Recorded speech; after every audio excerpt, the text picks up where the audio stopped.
What was that? What's what? What's what?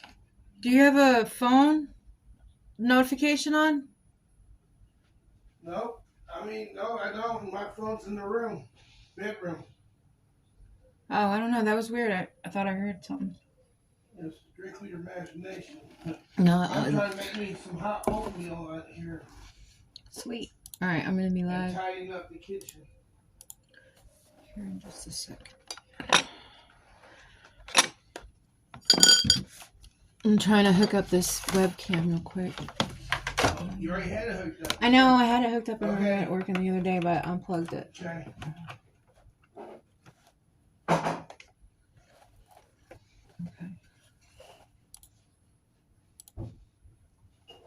Perfect.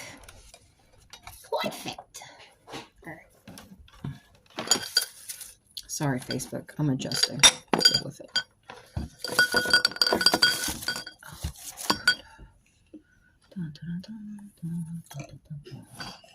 Oh, Lord. I'm dropping everybody. Okay. That's like 1,000 times worse. Wow. Okay. Sorry, I'm like, how am I going to do this? I kind of want it to show like I do in my phone. So I might move some stuff around. Jeff was wanting me to move his glasses anyways. So.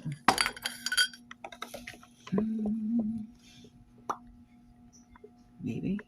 Maybe not. I don't know. All right. There. You get a picture of... There we go. You got two Christmas trees in that one. Maybe like that.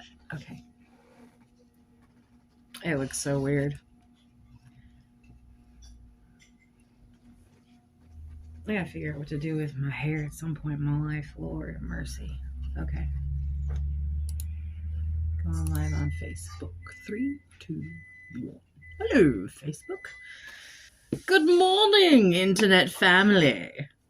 How are you?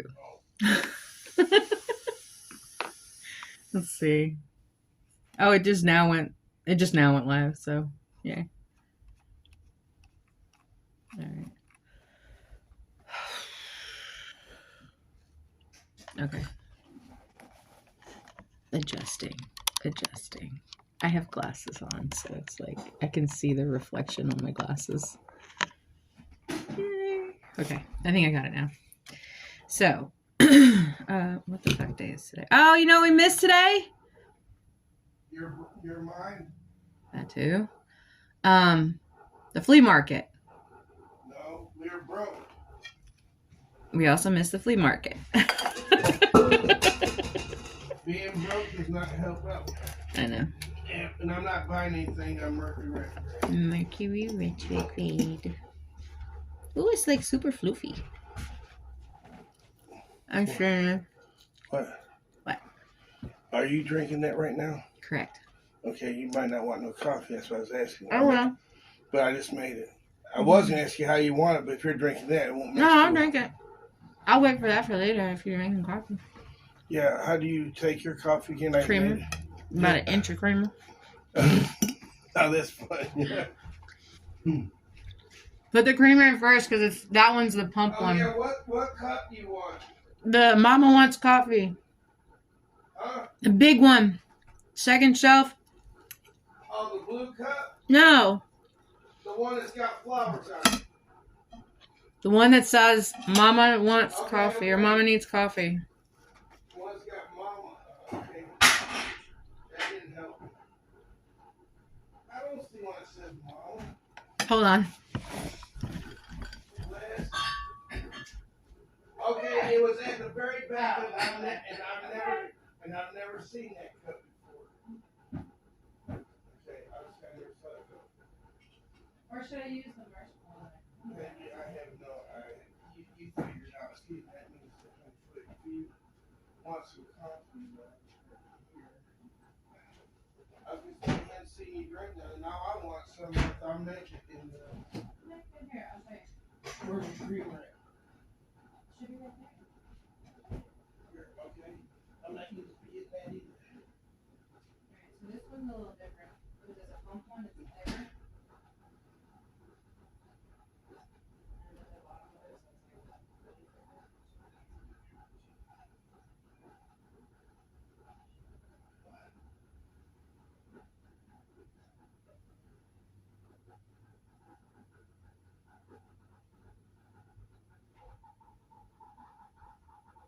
How many tablespoons of coffee grounds you put in there? I made too much. I made too strong. I can see how black it is. I thought it was two tablespoons. That's what I did. I'm gonna be awake for a week. No, I'm just kidding. I didn't know what I thought you said two. I hadn't made it in a long time, but I thought you said 2 tablespoons. I mean, it's just gonna be strong. But Worst case scenario, you pour that into another container and then add more water. yeah, I was gonna say pour it halfway and then fill up with water. I Okay. guess See, this. I'll let you pour them out your one and yours, so you know it's already strong because I said 2 tablespoons. I'm gonna get the rest. Yeah, I'm gonna get the rest. I'm just keep waiting. Did you put any more water? No, I filled it up. I filled this. I put that much water in here and poured it in there. It didn't make a full pot. That's why I'm asking.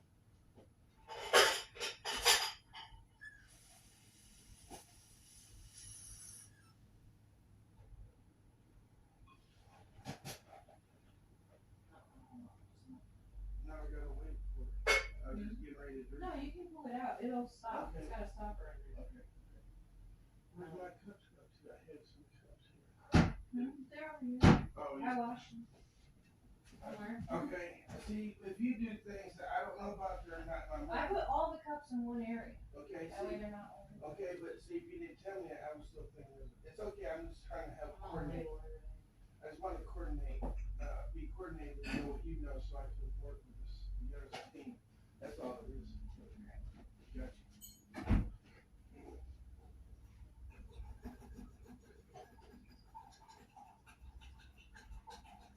Look, there's just enough to make one cup in here. But that's all I was wanting too, so that's good. We'll put some ice on it. Swap pot.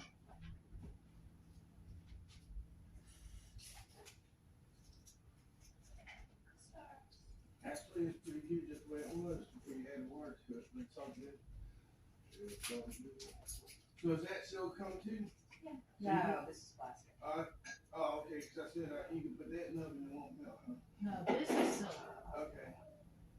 That's silver. Don't forget we got Italian water in that frozen water. Yeah. I'm gonna see how that is. I have to.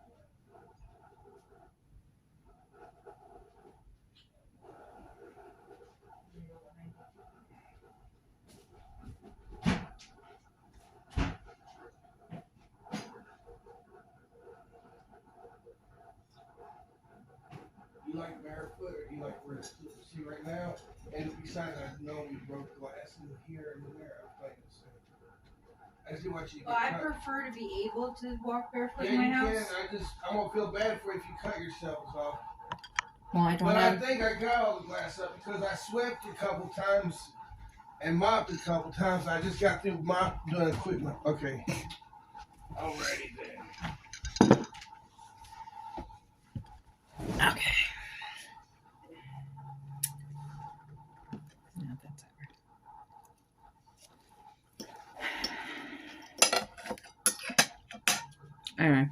All right. So today is Thursday, right? Yeah.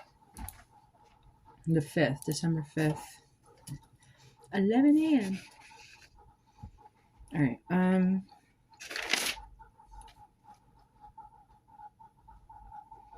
So today is Territory Thursday. So today is garden planning, talking about compost, scheduling equipment, needs lists, any kind of orders.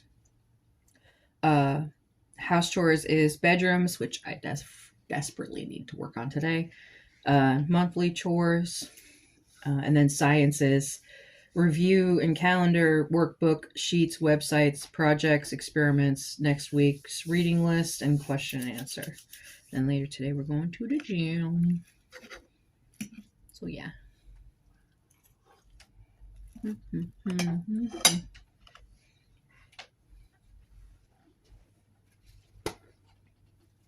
don't remember if it was last week or the week before, but we were talking about multi-posting tools. I was able to find in my storage building a webcam for my laptop, which is awesome. But what I'm talking about more of is like the actual apps.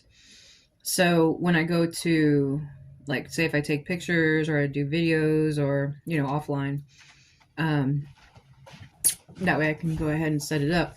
I have looked at Hootsuite later, Monday, I think it was, and the Meta. None of them do all of them. So I'm trying to find one that does the most as possible, like I was doing with the streaming with Streamlabs. So if you guys have a website or something like that that is really great for multi-posting, and I mean like in bulk. I don't mean like, I'm talking all the social medias in one spot. Like, please, someone make it happen. So we did touch base on that, and I'm still looking for an answer for that. Reviewing last week, which, I mean, it was Thanksgiving, so I think it was last week. Was it last week or the week before? Gosh, I'm lost now. I got the hiccups too. No, it was last week. Okay. Time does not really exist in my mind. So,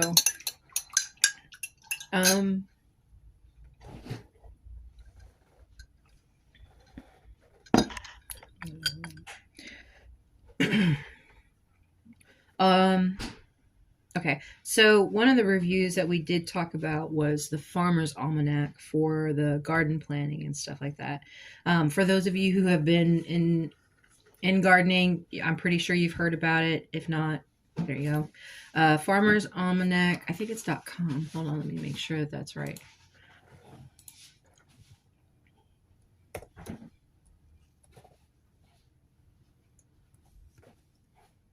Old Farmer's Almanac. It's for weather, gardening, moon phases, for those of you who are into that kind of thing. Let's see, it has on the website a bunch of different things like weather, gardening, moon and sun, calendar, food, and they also have a store. So there's also predictions, which they've been really, really accurate for a long time. They've been around for a while. I want to say, let me go down to the bottom. When was it established? It's Yankee Publishing. So,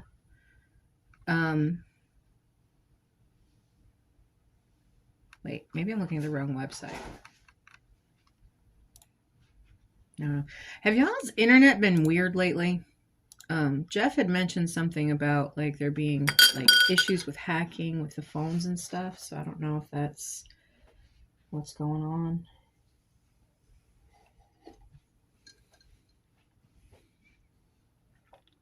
I really don't know what's going on. So, but my websites are not working properly. Plus, I'm like multi-streaming on 2 different devices, which if my laptop actually worked the way I wanted it to, I could probably just do it on one. Or just my phone if the Streamlabs website would actually work properly on my phone. So I know I always say that like I hit brick walls every 5 seconds, but the ones that I've gotten through, there's been a lot. So just, give yourself some credit sometimes, even though everything seems chaotic and whatever.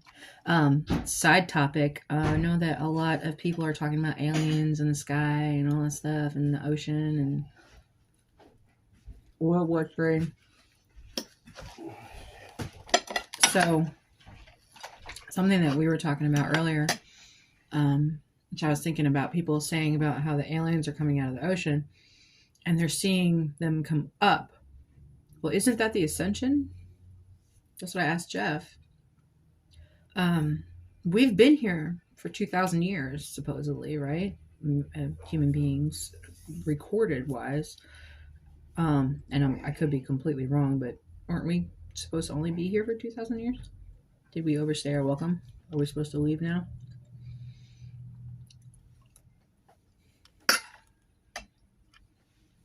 I don't know. All I know is there's a lot of crazy shit going on. It does do, back to the website, it does do like the weather and stuff like that, and like I said, predictions, astronomy, spirituality is like one of my things. So like, and Jeff's actually really, really good at astronomy, or like that type of stuff. So, like birth charts and things like that. So, what you call it? I'm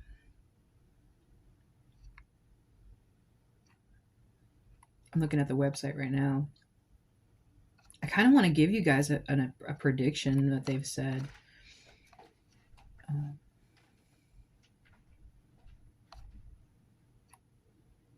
See if I can find one real quick.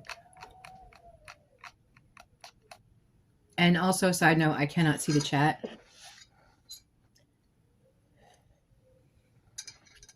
On any of all 4 websites. So, I don't know why, but it just doesn't show me the chat.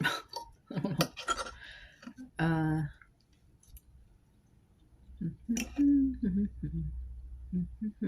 know. Goldfish.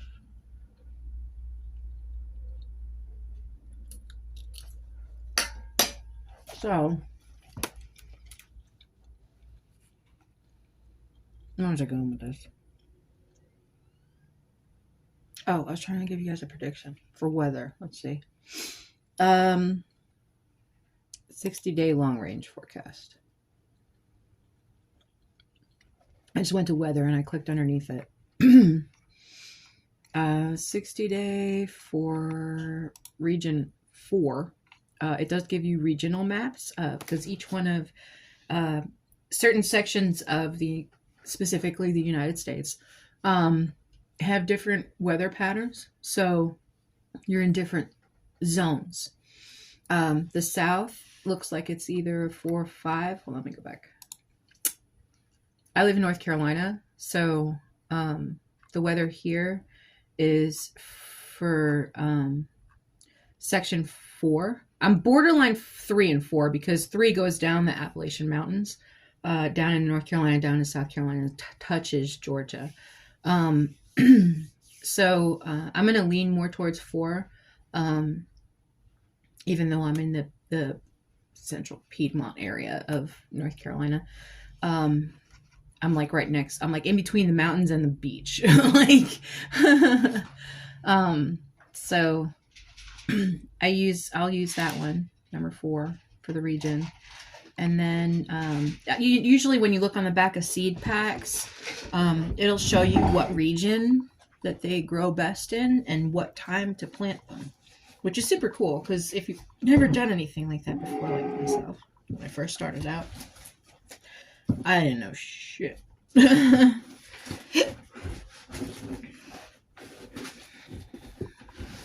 trying to find my back. Here it is. All right. Shut up. Okay. All right. So, for example, on the back of, here's watermelons, right? On the back of them, even the $4 for $1 one, the really cheapy ones, it'll give you a zoning on the map of where is best to plant them and what time, and it'll show you across how many days it takes from the time that you plant it to the time that it like sprouts, the depth of which to put the seed in the soil, how far apart the seeds are supposed to be, and row spacing, like between the rows of plants that you're having or seeds that you're having, how much space are they supposed to have to be able to grow? So, because some of them, they grow out. Like for example, with watermelons, they're going to be on the ground. So you're going to need at a minimum of 6 feet of space to grow these. That's what it's saying, is to grow these watermelons. You have to have at least 6 feet of space because it spreads out on the ground. Now there's other ones that are a little bit more poofy. So like bushy, same concept. So days to harvest is 68 to 86 days. So you figure, what, 3 to 60, so yeah, like 3 months, 3 or 4 months. So like within 3 or 4 months, this will be fully. So you figure back of the time of, it says, sow the seeds indoor in a warm, well-lighted area 4 to 6 weeks before the last frost, or sow seeds outdoors after all danger of frost is past. In North Carolina, we figure approximately around tax season. So like April 15th, you know what I mean? Sometimes like this year, we might actually have an early summer this year. So we might be able to put it like, either way, I try to keep my seeds until April 15th, no matter what. Just on average. And, you just determine on if there's possibility of frost, because if there is frost, you just got to cover it. So because you don't want that frost to kill the plant, especially when it's young. It's really easy to kill it. Thin seedlings when they are 2 inches in height. What it means by that is like when you plant these seeds, sometimes you'll plant them and they'll sprout and they'll be really, really close together. So basically what it's saying is what you want to do is you want to thin the seeds. So what you'll do is you'll take them apart away from each other and put them 2 inches. When they get to 2 inches in height, you'll put them, final spacing of plants, 2 every 6 feet. So you'll put 2 seeds somewhere near each other. According to this, it's 6 every 6 feet. Row spacing is 6 feet. Depth to sow is 1/2 of an inch. So you figure you want to give it 6 feet square. So you plant 2 seeds 6 feet away, plant 2 seeds 6 feet away, plant 2 seeds. Concept. They may overlap each other a little bit, but at least then if one of the sets of seeds doesn't grow, then you got the other ones maybe. So, and then you can also, like once they start getting bigger, if you really need to transplant them, you can. So, try not to move the seeds around too much. I would suggest, like, if you are gonna put it start it inside. Use those little pod things or like a little planter, and then kind of go from there. Because if you just plant it in the ground and then you uproot it and then you plant it in the ground again, there's a possibility of the roots getting damaged and not regrowing wherever you put it. Also soil composition. And I'll be honest with you, like the world is slowly rotting. Checking the pH balances and the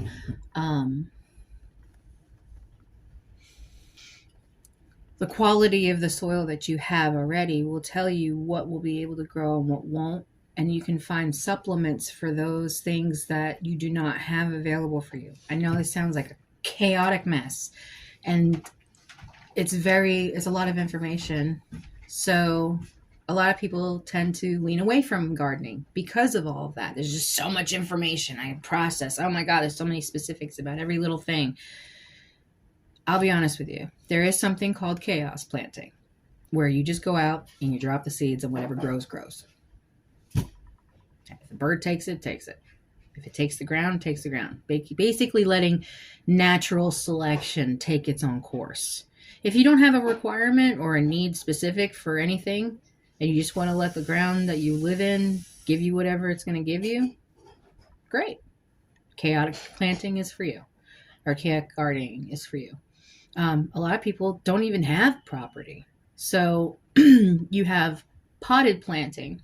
I see a lot now where apartments and stuff have it to where they have the potted plants all around the balconies and stuff like that. So you can have indoor gardening. The only difference with indoor gardening is you have to have an alternative light source that gives the plant the nutrients and stuff that it needs, or whatever it is that it needs to survive. Because indoor plants, for the most part, don't really grow as well as outdoor plants do, in my personal opinion.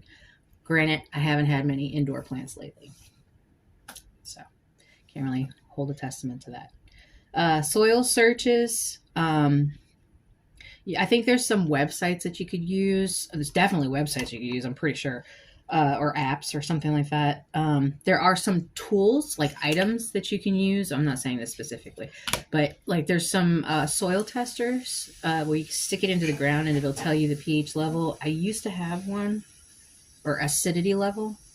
I used to have one. I do not know where it is right now. Probably in storage still. We're still going through my storage. We finally were able to get some of it out. I'm trying to have no storage building by the end of the year. It's only been 3 freaking years. So yeah. For those of you who are on my Facebook, guess what? You get to see all the shit I'm selling. Jeff and I have started doing some reselling. I've also started going through my stuff from storage. I'll be selling some of my stuff that I just don't want anymore. I've kept things for years. I probably still have makeup from high school. And that was 25 years ago. So if y'all keep an eye open, I'm trying to become an Amazon seller. I don't know if TikTok's still kind of fighting me on that, because technically previously I was homeless, so I was kind of living out of a P.O. box, and they don't do that. So I have to alternate all of my old address stuff to here, and we'll see how that goes. Just keep your fingers crossed that good things go good, and wish me good vibes, because if you don't, then it's just going to come back on you anyway. So, Georgia. Oh, that's not right. That's later. Okay. So, as far as garden planting, like I said previously a million times in the streams, even though I did start doing it over at Robert's house and at my mom's, for some reason, every time I start doing this, the universe is like, nope, listen to that. So I get transplanted a million times until it's right. So I actually was able to purchase these a while ago. For those of you who are on food stamps, one cool benefit of having food stamps is the fact that you can buy seeds or plants. For example, Walmart. You can go into Walmart's garden section, and if you find a plant that is food bearing, you can purchase it with food stamps. Most of these seeds, almost $300 worth of seeds, was purchased with food stamps. And I did that on purpose to continue the garden for my family. And I'm going to continue to do that. Not just for my family, but now since I have them, it's been years. I don't even know if half the seeds are going to work, but I'm going to grow this not just for myself, my family, friends, but the community as well. If for some reason, like I said, I found out that there is a seed donation location here at the library, and the library also has a community garden. Again, I highly suggest that you start a community garden in your area, or even just in your room. Let's see. Starting small is better than not doing it at all, right? So, I have all of these seeds.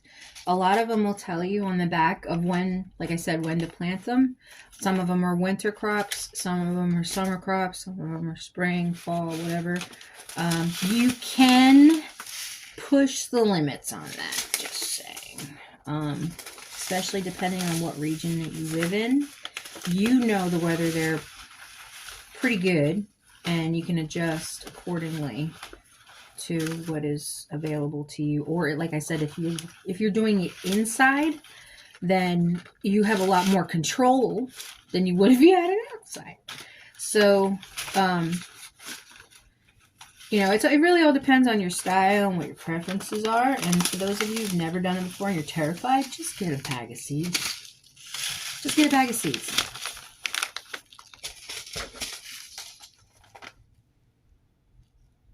Did I stutter? No, I didn't. Because taking that first step, even if they sit in your drawer for the next 3 years, it's taking that first step. So I have utilized a good portion of these already at my mom's, at Robert's.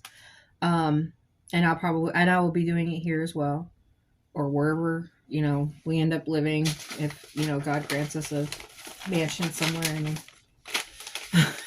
middle of nowhere. I don't know, something. I'm joking. But, yeah. Taking that first step is really all it takes. And talking and doing is different. So, but yeah, you can start with that. So, let me go back to...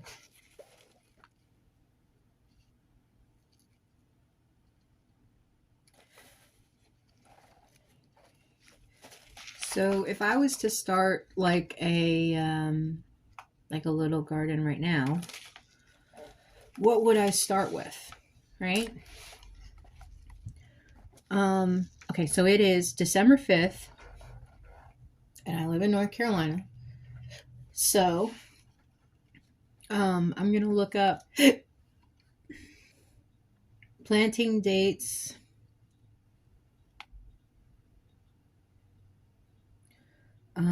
for, I don't know, let's just say radishes.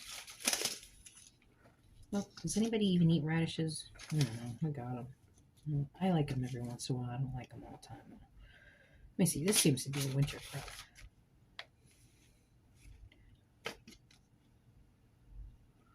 Oh, okay. So, for winter crops, you have to plant in spring. So, in winter, you plant for spring.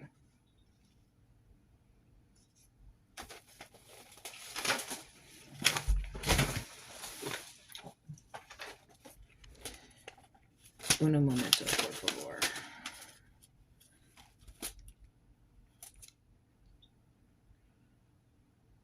Let's see. I'm trying to think of one that I could start right now.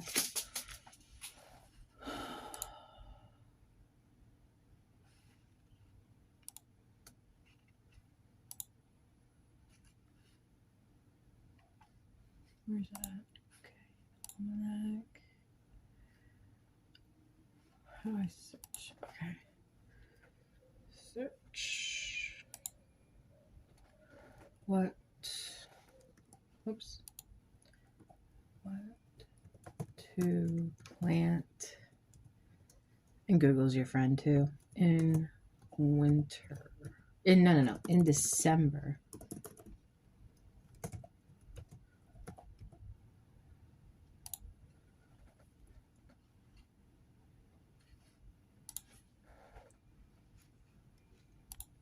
What to plant in December in North Carolina. Okay. Kale, lettuce, spinach, carrots, beets, collard greens, and turnip. Can all thrive in a North Carolina winter garden. If you Myers Greenhouse, place to go for gardening needs. I'm not sponsored. Mustards, green and bulb onions, flat leaf parsley, peas, radishes, and Savoy leafed spinaches. Sprinkle just enough to settle them in. What is the best plant to plant in December? Garlic, Winter salad leaves, a mix of mizuna, arugula, and mustard. Uh, broad beans, sweet peas, hard cyclamen, tulips, which you're not going to eat tulips, but I mean, maybe they might be on the flowers that you can eat because there are a lot of flowers that you can actually eat. And so, when it comes to deciding what to plant in December, remember that it is the best time to be planning ahead for the garden next year. So right now you're killing off all the bugs, right? You're killing off all the diseases and stuff. You want to expose as much as you can of the soil to the cold weather to kill off as much as it can to give you a fresh start in the summer, right? So if you were able to till prior to the ground hardening, is great because it kills off a lot of that grass. It kills off a lot of the, like I said, bugs and any kind of diseases and stuff like that were in the soil. You want to go down a pretty good bit when you do till. For those of you who are able to use a tractor, all fine and great. For those of you who have to use like a handheld one, good luck. I had a handheld everything with my garden, and that was very, very worth it all. It was a lot of hard work, but it is. It's a lot of hard work to put into it. It's a lot of information. It's a lot of knowledge. But then once you actually start to see it, it's like, it's the greatest thing. It's just like you feel achieved in some sense. So, okay.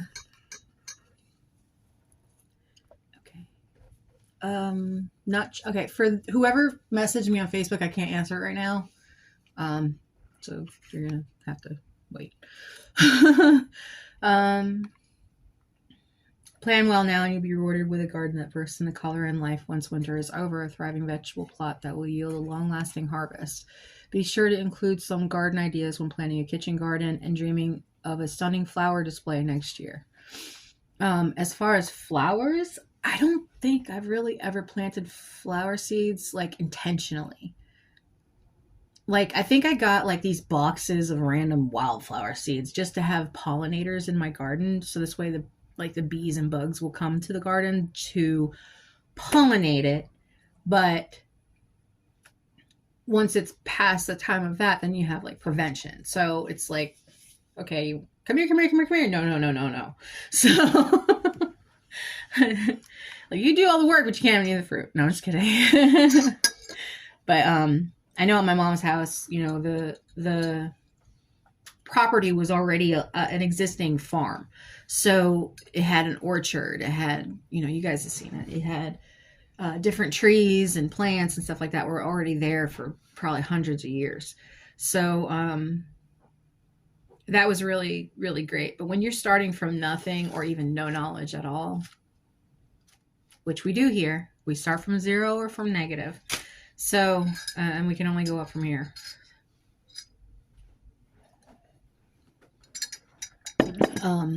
So, like I said, we can try to start those. Baby, come here. Hold on a second. I was trying to take a picture of myself for my mom. Okay, hold on a second.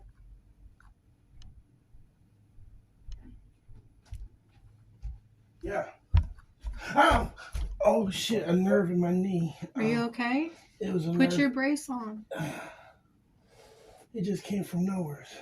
Yeah, I have that in my hip all the time. That shit fucking hurts. Yeah, what's Are you up? okay? It's just like a nerve and made me buckle my knee up. Oh, what's up? I was gonna ask you. It's Well, come sit I know, but it just started. I just started walking. Okay, now just tell me what you want to hear. It says to, where was I? Go back.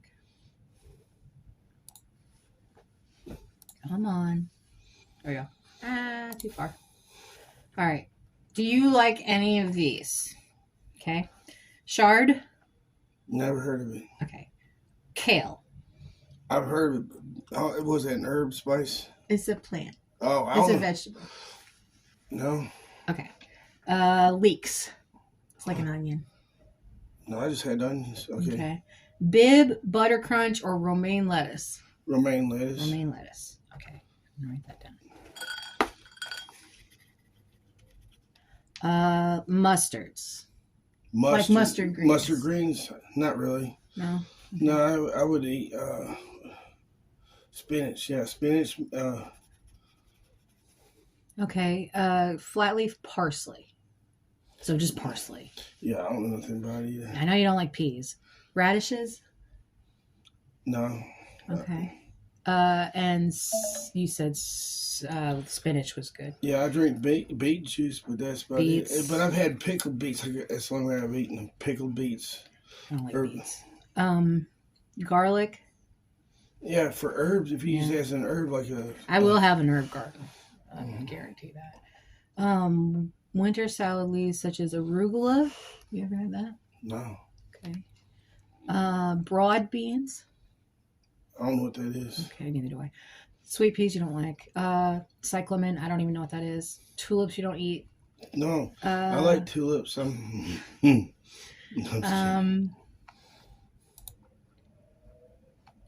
The wind is serious. Remember, I said they was waving the hammocks back there on the neighbor's property. It was like this, like a. So when the wind whips like that, there's like an old wives' tale saying that I just can't remember what it is. I mean, other than winds of change, but like basically when the wind howls like that, I can't remember if it's like there's a storm coming, or it's basically warning you of big changes coming. Gotcha. Alright. Also, hold on, right real quick. I'm trying to write down which ones. Broccoli. Yeah, put some cheese whiz on it.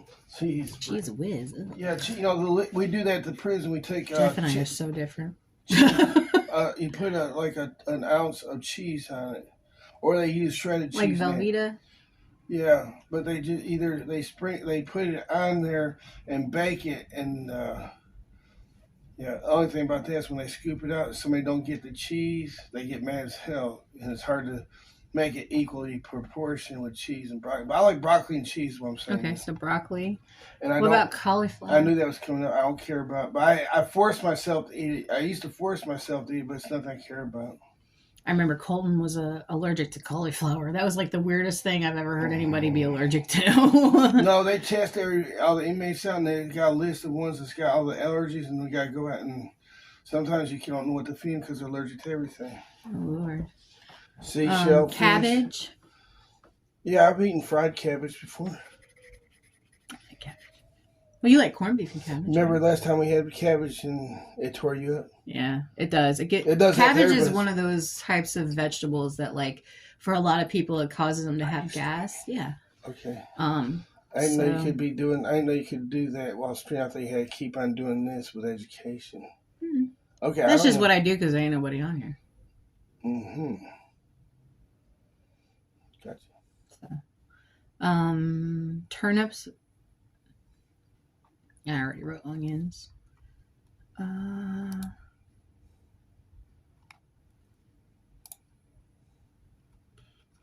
trying to see. Easiest plant to grow in winter, leafy greens. Flower to plant in December, Helleborus and Forsythia. It probably don't matter. Everything you asked me, I'm pretty sure it ain't. Well, I just wanted to get like a basic list started. Do you like rosemary? Know nothing about it. Okay. Basil. That's an herb.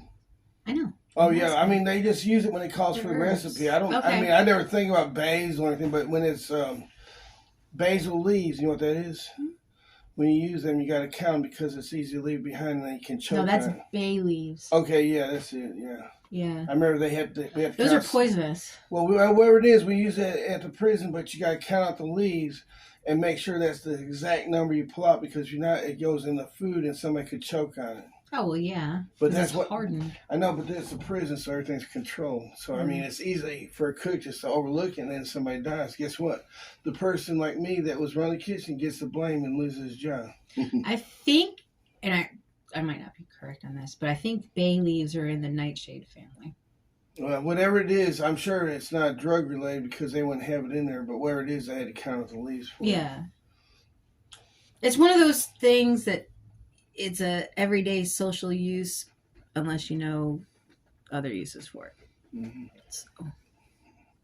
You think that look that you're showing me is fooling me? I know better. Fooling you what? You sure you're not due to your office job at the bank?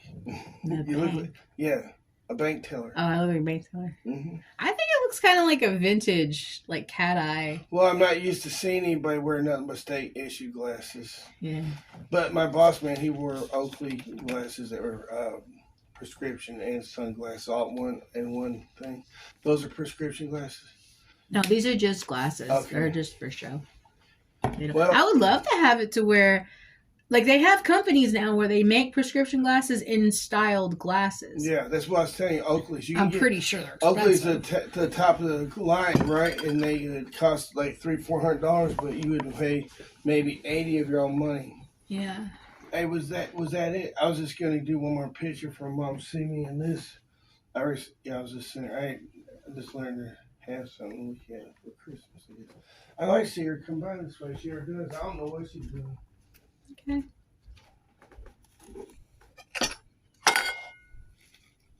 Thank you. Oh yeah, I'll be out there in a minute. Hmm. Showing her my new outfit you bought. Okay. I got him that shirt and shorts yesterday. And he likes it, so that's good. Alright. Back to what I was doing.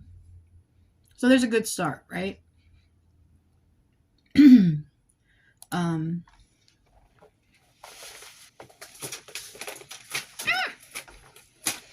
here, you.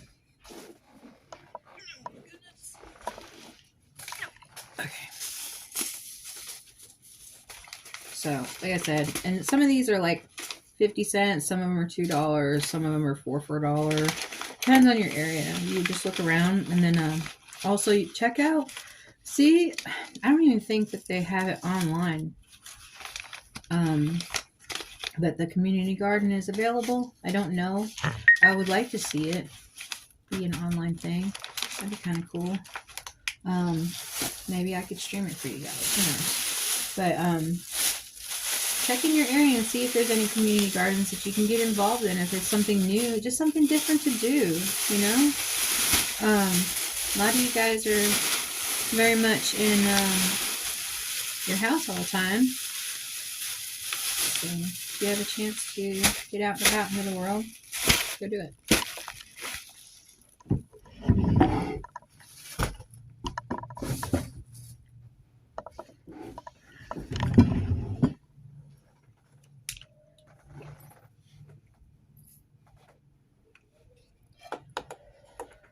That did not work. This thing is acting weird today. Anyway, all right, it ain't even working. Whatever.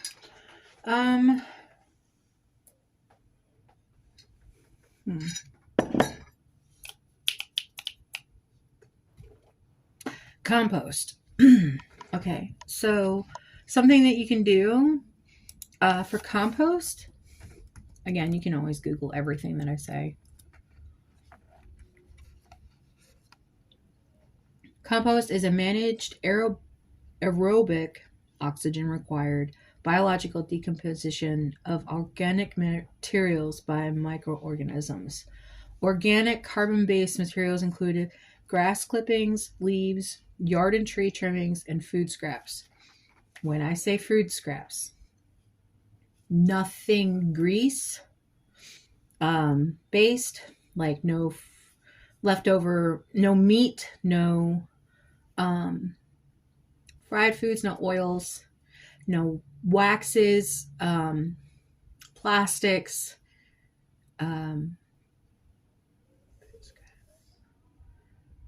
it's a good start. Yes, you can use paper. Like I said, don't use the wax covered papers, like the real thick paper that comes in newspapers that have like the shiny outside that's got wax on it. Regular newspaper is totally fine. Book paper, great. Try to try your best to keep it from being bleached, but you can only do what you can do. Shred them up, helps with decomposition.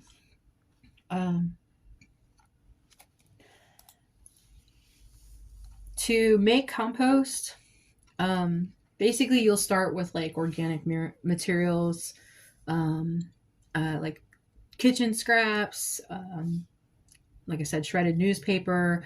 You can use coffee grounds, eggshells, grass clippings. Um, those of you who have not yet raked up your leaves, you can actually mulch them back into your grass by just mowing over them. Um, Now that it's getting to be winter, you really don't want to mow your yard anymore. I say this if you haven't done your final mowing, either A, you could skip it and just wait till spring, or B, if you are going to do it, I would go ahead and do it and cut all those leaves down into the ground, and then you can reseed and fertilize for next year. Um, and so you can also use a layer of fertilizer in with your compost, like horse, cow, or chicken manure. Um, you can layer it. You can repeat it in layers. So, like when you get a layer of manure, on top of that, you can put your chicken or your kitchen scraps, your newspapers, your broken down tree limbs, your for those of you who don't really want to have to bend down too much, a raised garden is a really great option. Another type of garden is one that's actually built on top of the compost pile. So you'll have a log, and then you'll have like other little like bits of wood and stuff like that, and like compost materials packed in a triangle shape. Like here's the ground, right? Here's your garden area. And you have this triangle shaped mound of compost. And what it does is that gives you the opportunity to self compost the plants. So when you're trying to grow the plant, it's legitimately only getting compost. So you have a very direct line of very rich soil, and it's ongoing because you got to remember the decomposition process. It heats up the ground, so you're going to have less chance of frost issue in the ground. Not to say that it's probably not best to cover, but still. But you're also going to get those nutrients consistently over time. So you're not having to go back and like refertilize or spread compost around everywhere every once in a while. It's literally built in, self-sustaining compost pile where you're growing on the outside layers of the actual T-post. So, or not T-post, the pyramid. You can do long rows of the pyramid too, or you could do like just short burst piles, work as well. Hay is a good cover to keep it from, you see people out on the side of the roads all the time covering the freshly thrown seeds with hay. So this way the water or the rain doesn't like affect the ground or the dirt area that they've dug up. You see them throwing hay down. So this way it doesn't cause that erosion and stuff. So putting a layer of hay over everything is great too. But the only problem with hay is if it's compacted, it will create mold, and you don't want mold. So if you have a chance to, I suggest tilling it into the soil as you go, and it kind of helps it keep it together and makes it better. I don't know, because hay is hollow, so it also gives like air holes. Once it starts to decompose, that air hole where that piece was gives worms a chance to move through, gives oxygen a chance to move through. And that's one thing that you really want to do, is you want to turn that compost every once in a while to get that oxygen back in there and aerate it. And then it'll start to heat up again because of the fact that it's now again decomposing. So yeah. You will notice possibly mushrooms around your compost pile. If you do notice spots of mold, I take those pieces out and just throw them out. I could be wrong. Maybe that's not the right way to do it, but that's what I do. I just don't want mold in my garden. So, let's see.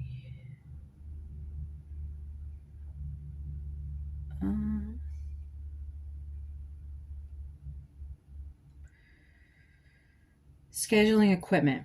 Okay. For my specific situation, I do not have a whole lot of land to work with right now.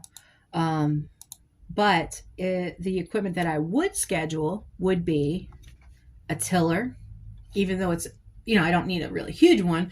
I could get a really small one, maybe even a handheld one. Sometimes some people even use the electric tillers for their smaller, more residential suburban gardens.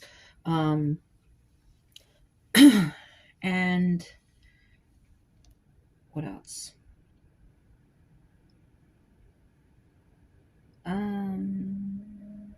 So yeah, I really don't need to schedule any equipment right now because I haven't even gotten to that point. But once I do get to that point, I will be able to have a listing of what equipment that I'll need, which is the next topic, which is a needs list. Equipment that I need, and then any kind of tools that I might need if I have to borrow or trade or rent, or even purchase. So I try to go kind of in that order. I try to borrow, trade, rent, purchase. Those are my processes that I go through. If I can't borrow it from somebody, I'll try to trade them for it. If I can't trade them for it, then I'll rent it. And if I can't rent it, then, clearly I have to buy it. So,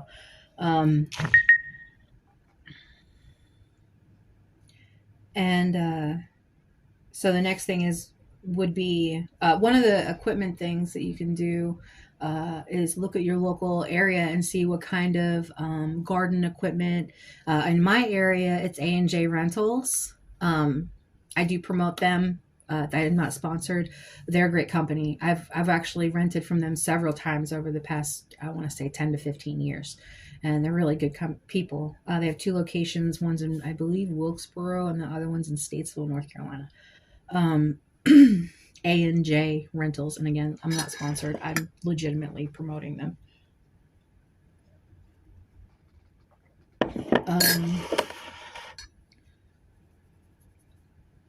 You okay? Yeah. My mom was just talking to me through a text message.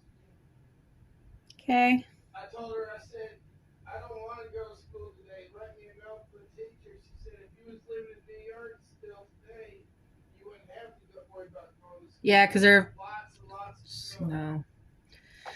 No. Jeff and I are both from upstate New York originally. And we're kind of close to where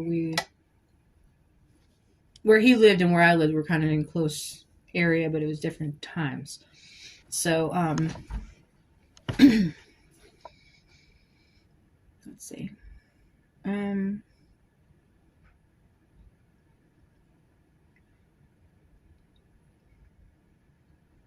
Oh yeah, needs list. So the needs list, if I was to start it right now, let's just say it's an example, I would need, I have the seeds. That's a good start, right? I would need to pick out an area of where I'm going to do it. If I'm going to do it outside or if I'm going to start it inside, I need an area to be able to start it inside. I would need starter stuff like soil, the trays, or you can utilize pretty much anything. The sky is no longer the limit, and you are literally only limited to your own imagination. And creativity is the number one source of anything. So, because imagination is a source of all creation, and I've said it a million times. Anything that you think that you can create and recreate or alter as needed. So, like I used cookie sheets and just put like a layer of soil in the cookie sheets and just stuck them in there just to get them started. For those of you who want to do chaos planting, I suggest starting after April 15th. Did I lose my charging cord? I just realized my laptop is not plugged in. And it's about to die. Oh, shit. I must have unplugged it the other day. Great. Hold on. Bear with me for a second. I gotta go under the table.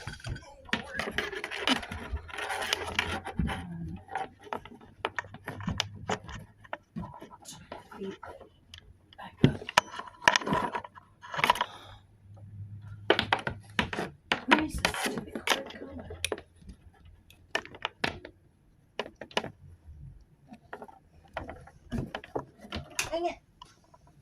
I'm going this way then. Adapt and overcome, right? Adapt and overcome. Just keep going. All right.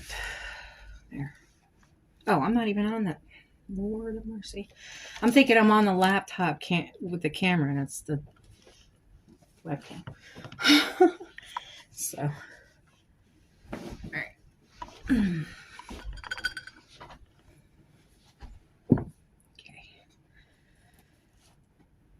As I was saying, okay, so I would need basically to pick an area to start, see what kind of things that I would want to try to plant, what's available or whatever. If you're going to chaos plant, then good luck. And like right now, I'm trying to keep my Venus flytrap from dying. Got a bunch of heads, and then for some reason, I think the temperature change really fucked it up. For example, if I was to try to keep working with my Venus flytrap, which I need to find out the information anyway, so I'm going to look it up while y'all are on here.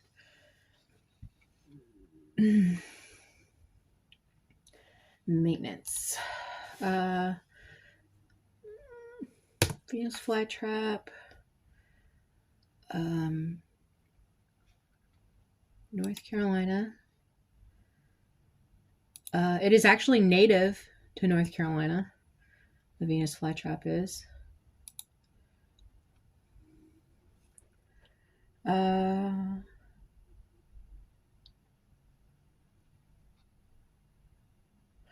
Venus flytraps are found in the coastal plain and sandhills of North Carolina in longleaf pine habitats and along small creeks. They prefer open, sunny, wet, and nutrient-poor habitats. They also need recurrent fires to prevent woody shrubs from shading them out. Venus flytraps are rare and considered a state symbol in North Carolina. Poaching them is actually a felony.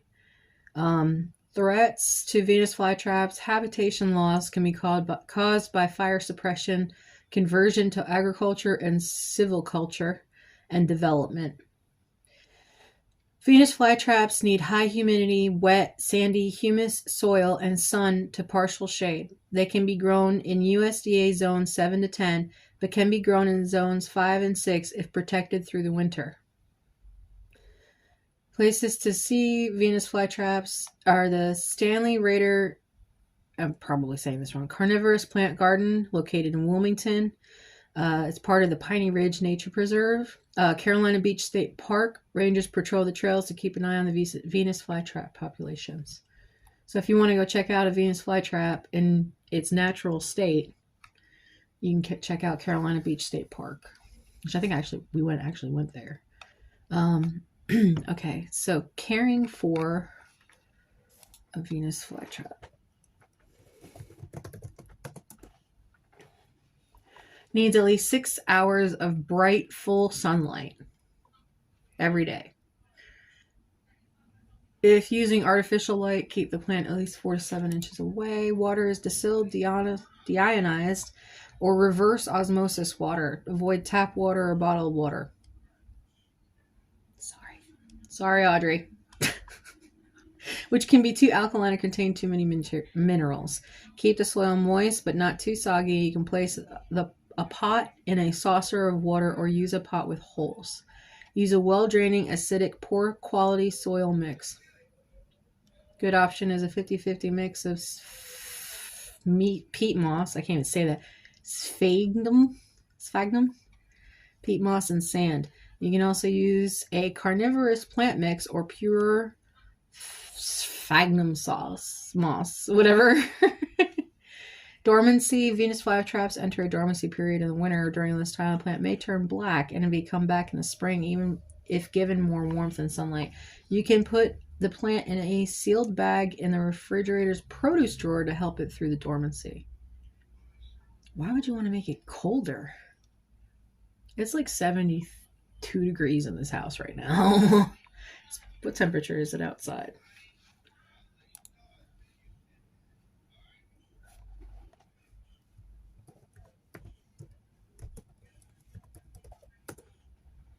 Oh, it's 52.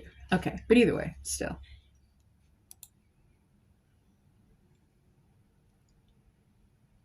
Um, Venus fly traps do best outdoors where they can experience seasonal changes and have access to insects. They can be grown on a balcony or patios. Feed the plant live flies, including mosquitoes and gnats, every 2 weeks. In the early spring, clip off previous year's leaves to make way for new growth and flower buds. I pick off if it looks like it's turning black. Like if I fed it and it turns black, I'm killing it. I'm cutting it off. Like goodbye. Because it's already done grown like 10 new heads just from cutting one. So, um, let's see. To remove any developing flowers as they divert energy from the plant. Early spring, clip off previous new growth for flower buds. Venus flytraps needs at least 6 hours, 4 to 6 inches away from artificial light. Plenty of bright, direct sunlight. Ideally, they should receive at least 12 hours of light per day, 6 to 12. South-facing window is often best. Watering. Preferred distilled water, rainwater, or reverse osmosis water. Tap water can harm them. Nutrient-free soil that provides good drainage and aeration. That's probably the reason why she's acting so weird is because I have her in a cup with moss right now, but it's too wet, I feel like.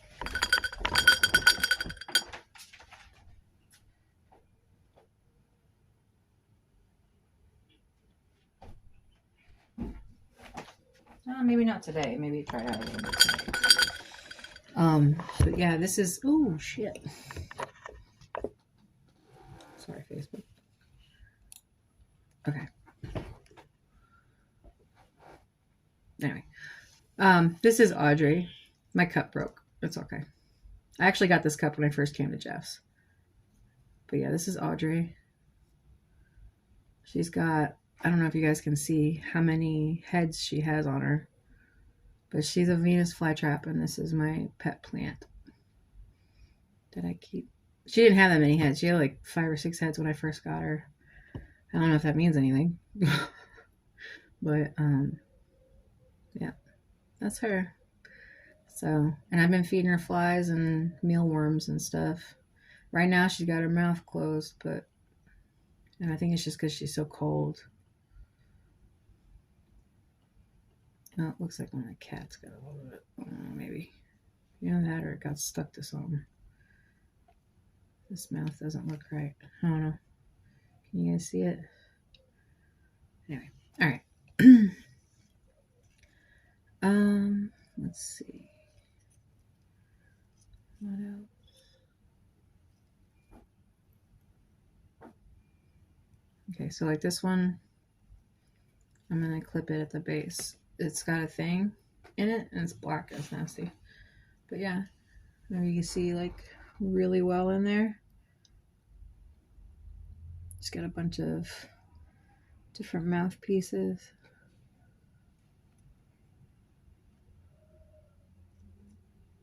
Oh no, that's kind of cool. Anyway, so there's that.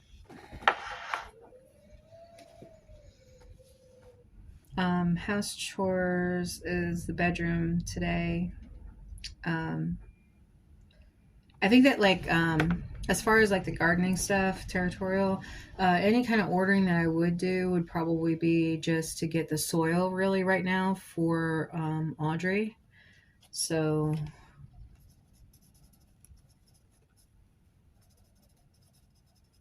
or maybe if I could find some sand, I'll put some sand in there so that way it can drain a little bit better. Maybe. Or put her in a bigger container. I did get a container for her a while ago, but I'm going to have to get some kind of, like it said, carnivorous plant soil so that way I can put her in it. And then maybe she'll get bigger. Who knows? As far as bedrooms, for me personally today, it's go through my clothes. Like I said, on Facebook, y'all are going to start seeing some of my clothes go for sale for those of you who are on my other social media like Kick, YouTube, Twitch, and whatever else I'm streaming to, Instagram, TikTok. right now I'm only posting on Facebook until I can get the Amazon Live or the TikTok seller live thing, whatever, going. So, um,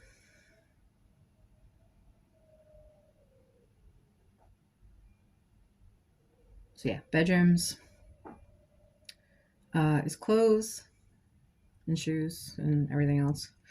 Monthly chores. I didn't write anything in for monthly chores. I do need to clean out the fridge, like officially. Um,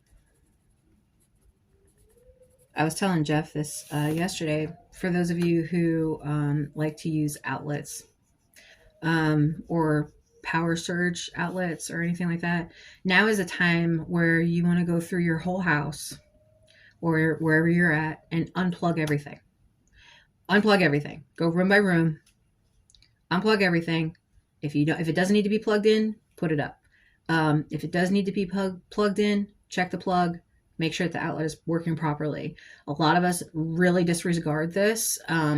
During the year, dust can collect, and just it's just good maintenance to make sure that the outlets are clean, that they're working properly, cords are working properly. I know for myself, a lot of times I'll end up getting a cord, like for example, the vacuum cleaner. I pulled the cord out and it was cut. I didn't realize it until after I used it that it was already exposed, and it could have shocked me. So I had Jeff fix it with electrical tape, or tape. Anyway, so but yeah, just go through and real quick, 10-15 minutes, look through each room, unplug everything, and then especially now with the holidays and stuff coming up, we got all this extra stuff plugged in. We're constantly having people over, or they're plugging stuff in, and we lose track. So before you go to bed tonight, just do a quick walkthrough of your house, check all of your outlets, make sure they're all good. If they're not good, like I said, unplug it. If you don't need it, unplug it. If it needs to be charged, it really only needs to be charged for like an hour or two, and then unplug it. You don't have to leave it on charge. Like, yeah, leave it on charge overnight, maybe when you're sleeping or something. But like, even then, you could still do not put your phones in your beds when you are sleeping. Those charging cords will catch your bed on fire.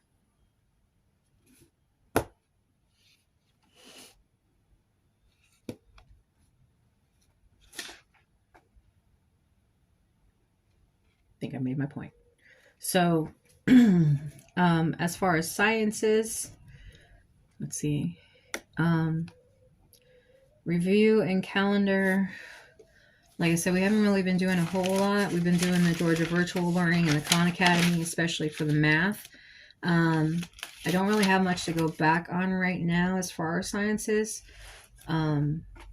For geology, Jeff found this book. I remember I was telling you guys about that with the experiments. One of the science experiments that we had come across, I can't remember which one it was now. I wrote it down. Anyway, if you have a chance to check out this book, 365 Incredible Science Experiments, just go check it out. Like I said, Jeff found this in the Goodwill. So, the first one for geology, specifically, because we're going to start on Georgia Virtual Geology, is Pangaea. Ancient continent. Investigate the shape of continents and the history of Earth. Basically, what you're going to do is you're going to take a photocopy of a map of the world, which we did find, by the way, a large sheet of butcher's paper, same size as your map, or you can get one of those Dollar Tree, like tablecloths. You can do that too. Scissors and glue, or tape, whatever. Cut all 7 of the continents out from the map of the world. Spread it out on something. Take the continents that you have cut out, place them on the paper or whatever it is, and play around with the continents and see how you can get them to fit together. Do any of them fit together like pieces of a jigsaw? When you found out some pieces match, glue them together next to each other, and then glue the other contents around the outside. Now you have Pangaea. It doesn't say where to start, so I guess it's just playing around. Because the continents are shaped the way that they are, scientists think that they were once joined as a supercontinent. This means that fossils of ancestors of animals that live in only one place today can be found in places all over the world. because we move. We don't ever stay in one place.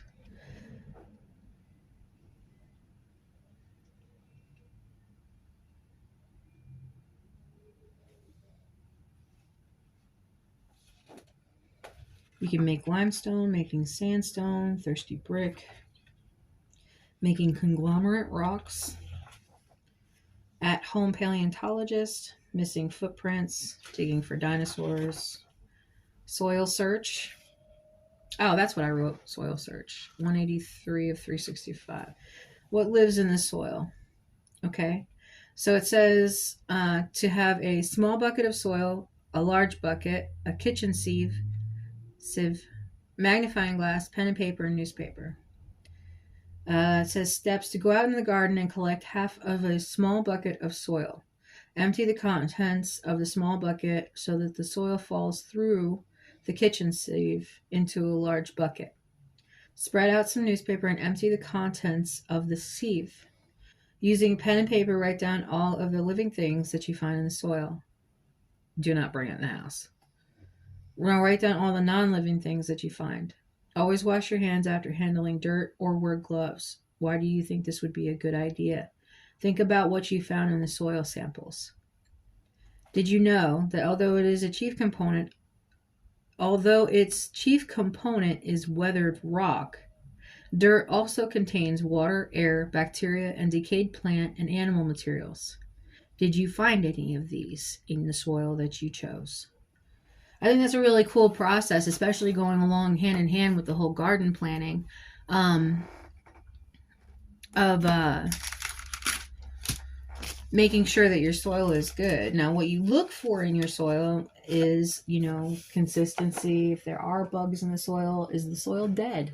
Does it feel like it needs more water? Etc., etc. So yeah, soil search is a really cool little experiment to do. And that is in geology. Projects and experiments, workbooks, sheets, and websites. AI for Education was, I believe, on Khan Academy. KHAN Academy.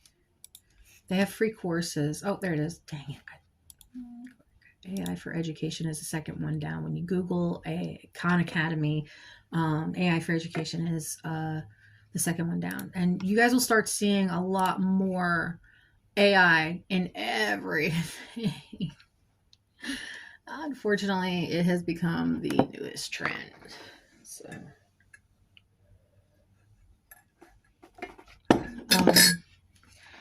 it says, how will AI shape the future of education?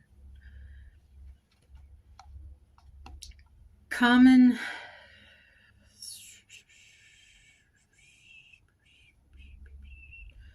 learning.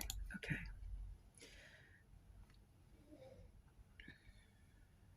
Trying to give you guys only the important parts. So this course is free on Khan Academy, just to let you know. It's a KHAN Academy, ACADEMY.org, not .com, .org. So khanacademy.org.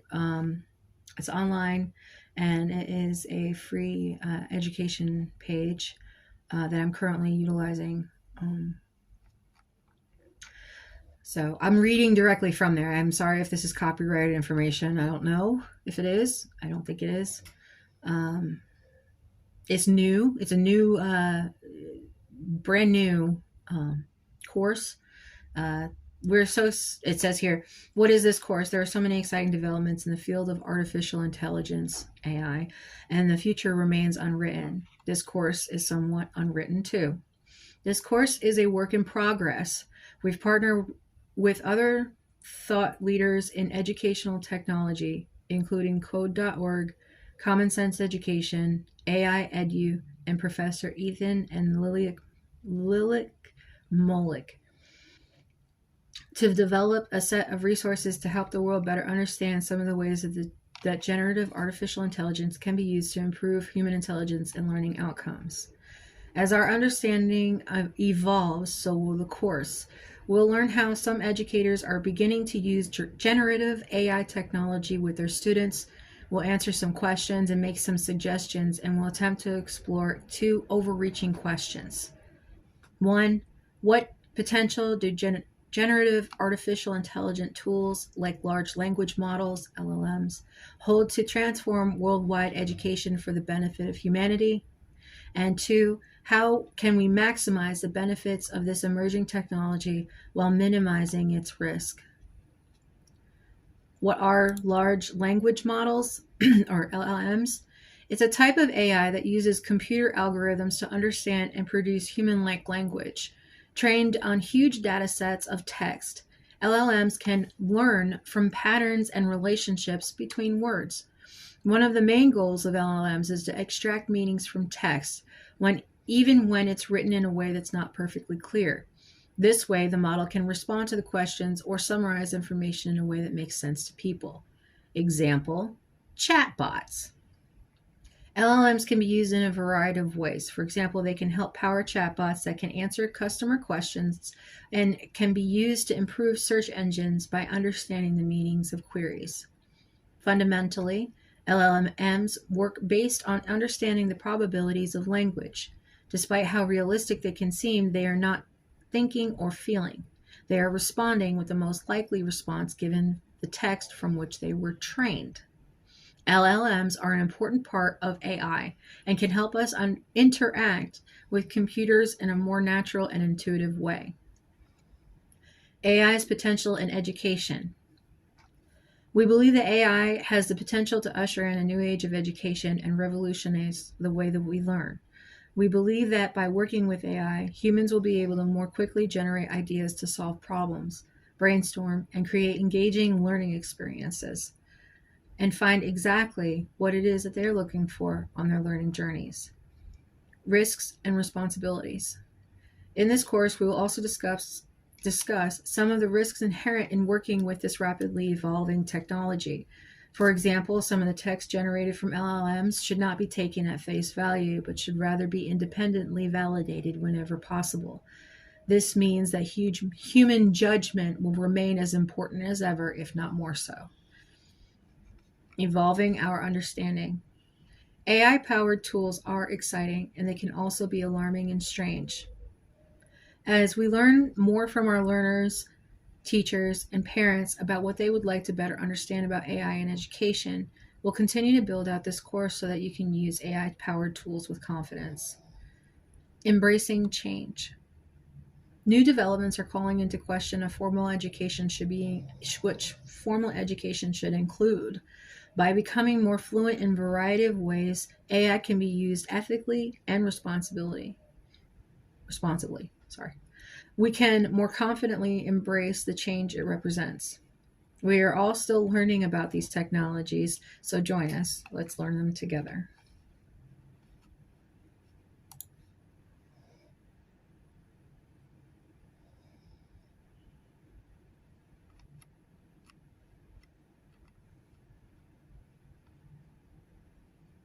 The term artificial intelligence has a lot of different meanings depending on who's talking. Yes, AI can mean smart, creepy robots sometimes, but technology isn't quite there yet. It turns out that AI might mean more than you think. When computer scientists and politicians talk about AI, they usually mean the technologies that we use every day, like Face ID, TikTok's algorithm, and Google search. And sometimes they mean killer robots, unfortunately. Computers have a lot of clout in our everyday life. They decide what posts to show you, whether you've been out of school too much, and predict whether you might commit a crime. What's special about AI compared to other computer programs? AI allows computers to learn from past experiences. AI learning from experiences. Think about how a person becomes a great musician and gets a top rank in a video game. Practice, practice, practice. AI allows a computer to practice making a decision, making and taking a guess millions and millions of times until it gets it good. Computer scientists use data to train an AI. In short, that just means information. What can data look like? Biometrics, numbers, images, audio, and text. We can use these types of data to train computers to do almost anything through practice. And here are some examples. Faces. The computer analyzes lots of faces and practices telling people apart. Facial recognition. The computer can learn your face and say, yes, that is you. In videos, the computer analyzes millions and millions of videos to see what kinds of people like which types of videos. They figure that out by seeing how long people watch each video. I'll be honest with you, not sure that that's accurate. The recommendations. The computer learns to make a good guess about what videos that you will like the most and recommends them in your feed or FYP, specifically for TikTok. Or, whatever streaming services, whatever, I don't know. Text. The computer analyzes some English words and their translation in Spanish, automatically learning which phrases mean what. The computer learns and through translation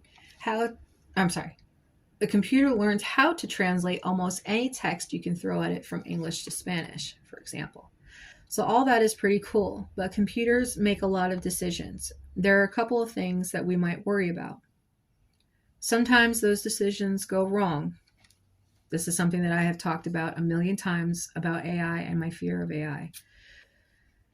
How do we stop that from happening? What if AI learns from past experience? How do we make sure that we don't repeat the mistakes of the past? AI must be built and used responsibly. AI is not all-knowing. Neither are we. And that means it can make mistakes, sometimes even really big, uncomfortable ones. AI predicts whether people will commit crimes. An algorithm that grants freedom or takes it away. Across the United States and Europe, software is making probation decisions and predicting whether teens will commit crimes. Opponents want more human oversight. AI has a harder time recognizing the faces, unfortunately, of Black people who are compared to white people. Who is making sure that AI machines aren't racist? AI can be used to create a false or misleading text or video or image that spreads incorrect ideas. AI is mastering language. Should we trust what it says? If we know that AI makes mistakes, as do we humans are born with inherent mistakes. We have 1% error in all that we do. And I've said this a lot of times too, that computers will now have 2% error in all that we do because it is a direct creation of us, if not more of a percentage of error than us. If we know AI can make mistakes, we need to use and build it responsibly. Tell other people you know about how AI works and how common it is in real life. Write a letter to your school or representative asking them how to help to spread the word, or check out podcasts, videos, articles, and classes about AI in your life.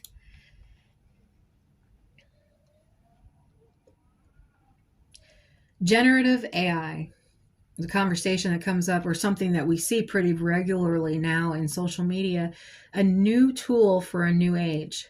Just as the arrival of calculators made educators ponder on the future of math education, the appearance of chatbot driven by large language models has prompted some tough questions. In this article, we'll try to answer some of the most urgent questions that are being asked by students, teachers, parents, and school administrators. Frequently asked questions from students. How can I use this tool in a way that helps me learn? To get unstuck with a math problem, find out how or why something works in the way it does, ask it to simplify a confusing concept and then quiz you on it. Ask it to brainstorm activities to help you learn.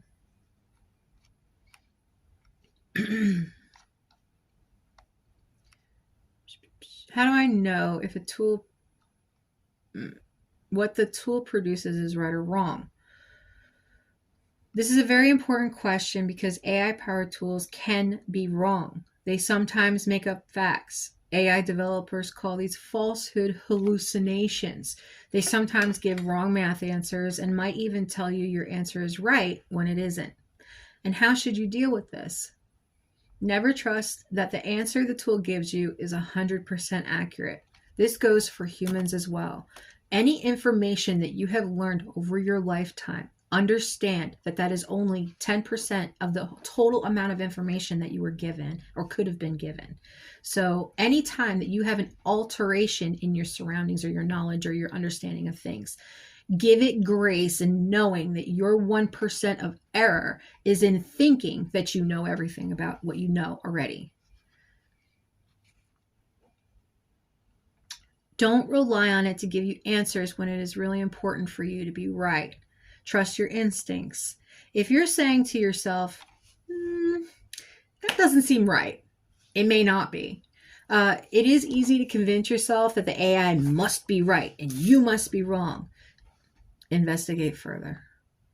I always tell people to find multiple sources for an answer, and that way you can have a full view and understanding of what you may be looking for, because the answer that you may have been originally looking for may not be the answer that you actually find. Consult other sources. It's usually a good idea when learning new things to do this anyway. But it's especially important when learning with AI-based tools. Think like a fact checker. What are the most essential facts to verify, and where else could you verify this information? Remember, some places the tools are more likely to hallucinate. They won't know information about current events because they take time to train and are not always up to date. As language models, they aren't always experts at math. They aren't always able to link other web sources unless the specific site feeds them. Frequently asked questions for teachers. Are there ways that this can make my job easier? What are the planning tasks that take you the longest? Could AI-powered tool that is really good at summarizing and writing help you? Generate ideas for lesson hooks, compile ideas for hands-on classroom activities, generate feedback and suggestions for improvement on drafts of student writing. I do know that there is a lot of questionableness in this in college because of the fact of writing, that people are taking chat bots or chat GPT specifically to utilize that as a way of writing for school. I'm going to go ahead and tell you, you will not be accepted if that is handed in. You will probably be kicked out of your school and possibly even charged. So just keep that in mind, that when you're utilizing these AI features, what the consequences are. Because a lot of people are like, oh, this is a new shiny thing. They don't think about the consequences about it afterwards, of how much it can implicate you in things that you may not even have realized before.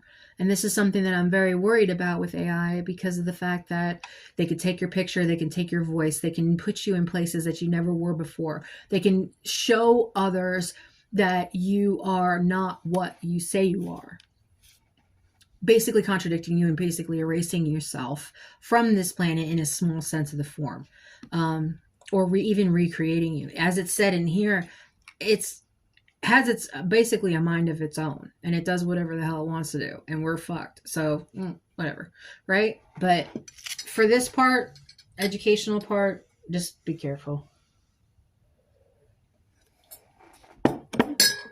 Don't think that you're going to get away with it, because they do have ways of finding out whether or not you did that.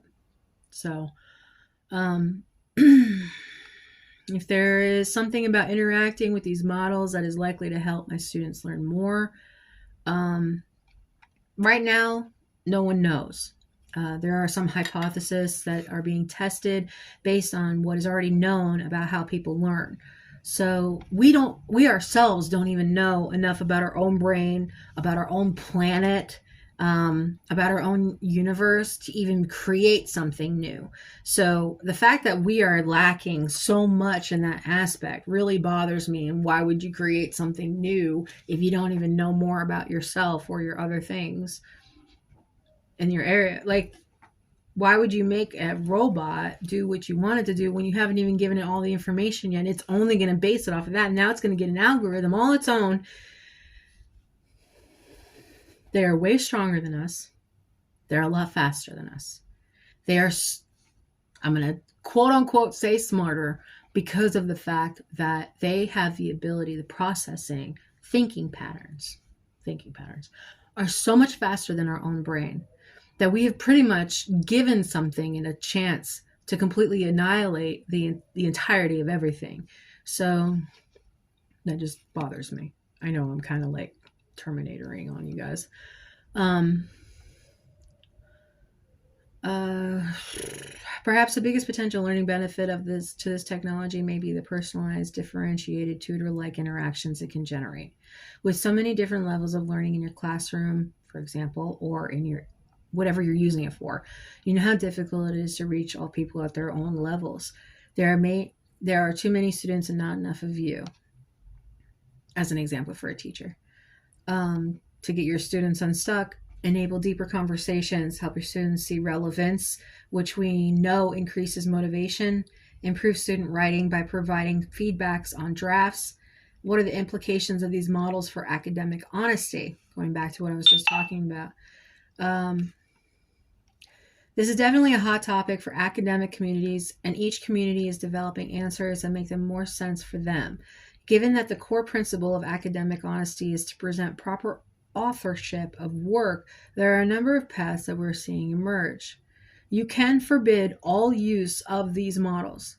Since it might sound straightforward, and then you have to measure out a way to detect when AI is being used, this will become exceedingly difficult as the models become more advanced. Our view is that the detection of technologies won't be able to keep up. You can allow the use of models, but require students to acknowledge their use. You can design assignments that are difficult or impossible to use with these tools as of right now.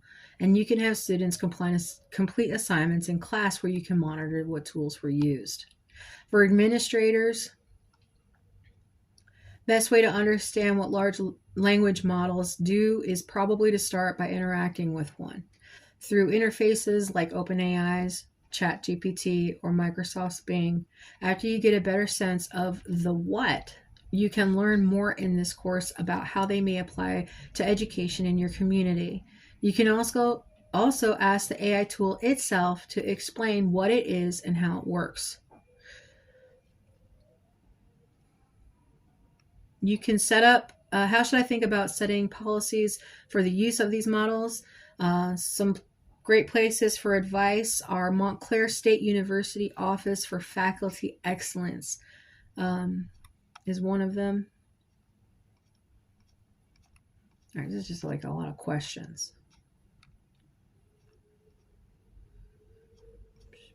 You get the idea. Next up.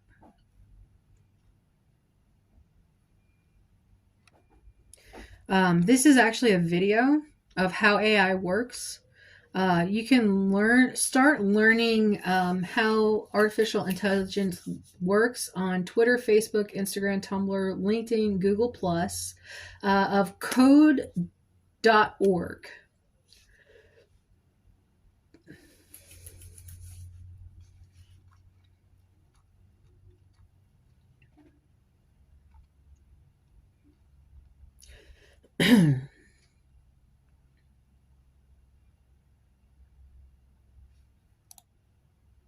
AI is the most transformative technology of our time.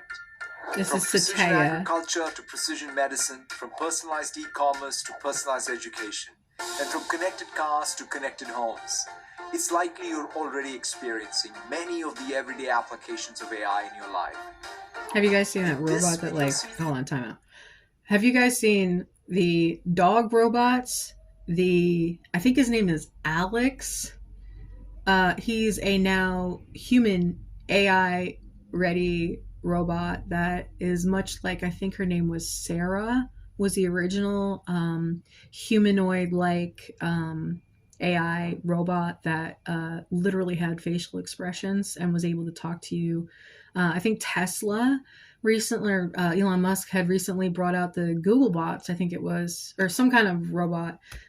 Those are only responsive. Those are not what the Alex of the future kind of thing is. Alex is legitimately looks like a human being, just like Sarah did. I think her name was Sarah. They have facial expressions. They respond and talk and walk and look just like us. They do have a little bit more mechanical to them, but for the most part, yeah, it's really close. It's a lot closer than I thought I would ever see in my lifetime. Let's just say that. So I don't know, but I just from watching that or reading this now, I just want to go watch Terminator. So yeah, anyway.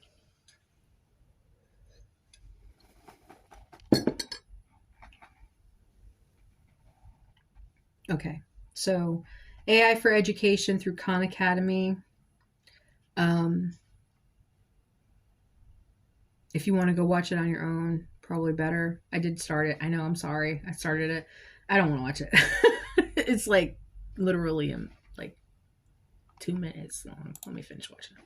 You'll learn how AI works and why it matters.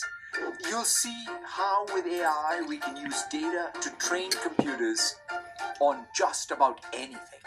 You'll explore how we can use AI to simulate neural networks in order to learn, and how AI enables computers to recognize objects too.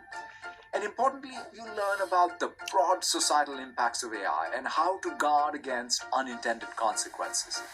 It's inspiring to see what AI can do in the hands of change makers who harness it to address society's most pressing challenges.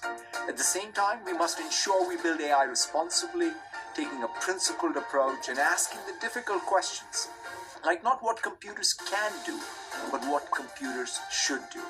I'm excited to see what each of you will dream and invent with AI, and how you will apply this powerful technology to build the world that we all want to live in. I hope you enjoy this course. Thank you all very much. Okay, so that was on the Khan Academy. It was most of these are videos, and I'll put let me see if I can find. I'm gonna go ahead and add this. It says start learning at http code.org. Stay in touch with us on Twitter, twitter.com/codeorg, CODEORG. On Facebook, code capital CODE.org. Instagram, same as Twitter, CODEORG. And then that's a good start for y'all. So I'm going to leave this here for the AI part of it. And that's going to be next week's continued reading list is the AI for education on Khan Academy.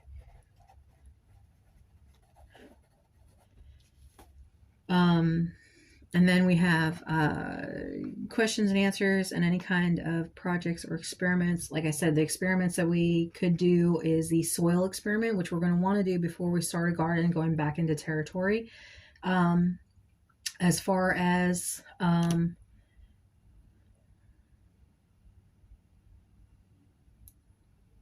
another thing that you could do, and this is kind of a little bit gross, but you could do the same thing with your vacuum in your house. If you don't have like a yard, you could do the same thing with your vacuum and see what's in your vacuum, and just to get an idea of what's in your house. I know that probably totally just cringed a bunch of people. We're just like, ow. But let's see. Yeah, I think that's it. So tomorrow is Friday.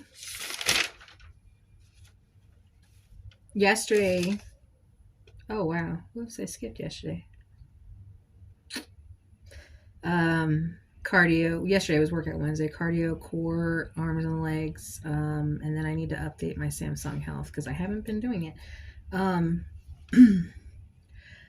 It's Samsung Health on my phone. You guys can check out other apps and stuff for like if you're working out and stuff like that. just to keep up with it. It's kind of cool. Gives you an idea, an overview of, what you do on a daily basis and kind of see where you're lacking or where you need improvement. So, let's see. We did kind of go into AP News yesterday. Like I said in the beginning of the stream, this whole World War III thing has really got everybody up in arms. Pun intended.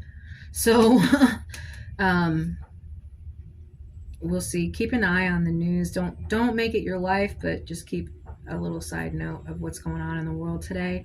AP News was my place to go to for that. So if you guys would like to check that out, it does give you local and worldwide news. So it's pretty accurate, and it's also pretty neutral. I've heard a lot of news stations have one-sided whatever. So, and if I'm wrong, I'm wrong. Just let me know. Project and planning for yesterday was just Georgia Virtual for Sociology Lesson 1. Send a letter to your future self.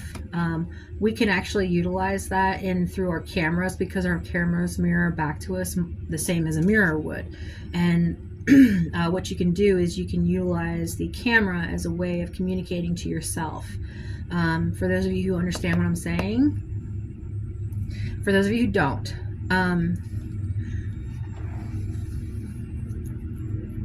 did you ever take a picture of yourself or a video of yourself from like a while ago and go back and recently look at it? And you're just like, oh, I thought I was horrible back then, or I thought I was whatever, blah, blah, blah, or this person or that person or whatever. You can actually like talk to yourself in that period of time, communicate to yourself subconsciously through that period of time just by watching that video. So, pictures, same thing. When they said that a camera, or, back in the day, when they said that a camera, it takes a part of your soul. The picture takes a part of your soul. I think it's like Native American or something. They're not wrong. It literally takes an image of you right now, in this moment, that you will never be again. Right now, in this moment, I will never be this again. You get to see me right now as I am before I evolve to my future self. After I've evolved from my past self, I am right now. And my past self is seeing me. My future self is seeing me right now. I'm not my past self. My future self is seeing me right now, right? Because I haven't seen me yet. I literally am live. So the only see me I have is right now in the moment. But I can think back on times when I was younger, in front of a camera or in front of a recorder or whatever, and say to myself right now that everything's gonna be okay. And in that moment of peace that you have, you don't recognize it. You actually communicate to yourself all the time.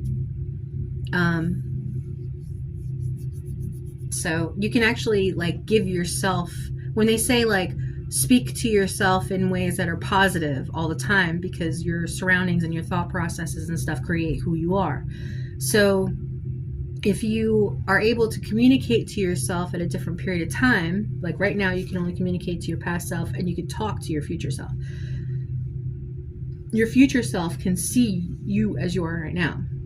So I can literally ask my future self, I mean, I have a direct answer like what you're thinking. I can ask my future self, is everything going to be okay? And then you wait a minute and you realize that, yeah, everything's going to be fine. Everything's going to be okay. You've already been through all the shit you've been through, right? You've already learned all the lessons. You've already been there. You've already done that. You don't want to do it again. Learn from your past so this way you can move forward. And I know you guys are probably thinking, oh, she's freaking crazy. Y'all said that a million times. And I'll go ahead and tell you, I'm fucking crazy. So, comparatively to the rest of the world and with the way that society expects us to be, or says it needs us to be, which is nothing. We don't have to be anything. We just be ourselves. We learn along the way. Everything that is being recorded is going to be a part of our future history. Our DNA is basically like the timeline. We are all traveling in this speed train in the middle of our own DNA spiral through time. Even though it's a man-made construct, ourselves are at the beginning, middle, and end of that said train already. We're already living our lives in multiple universes. We're already living this somewhere else, in another time, another place, another person, another whatever. So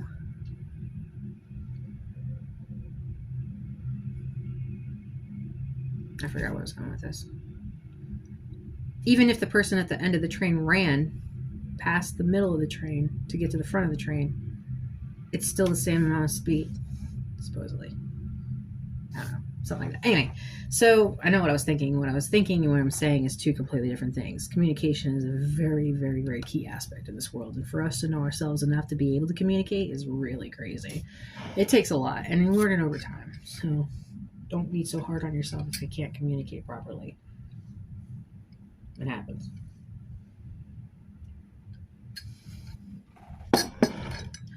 Let's see what else.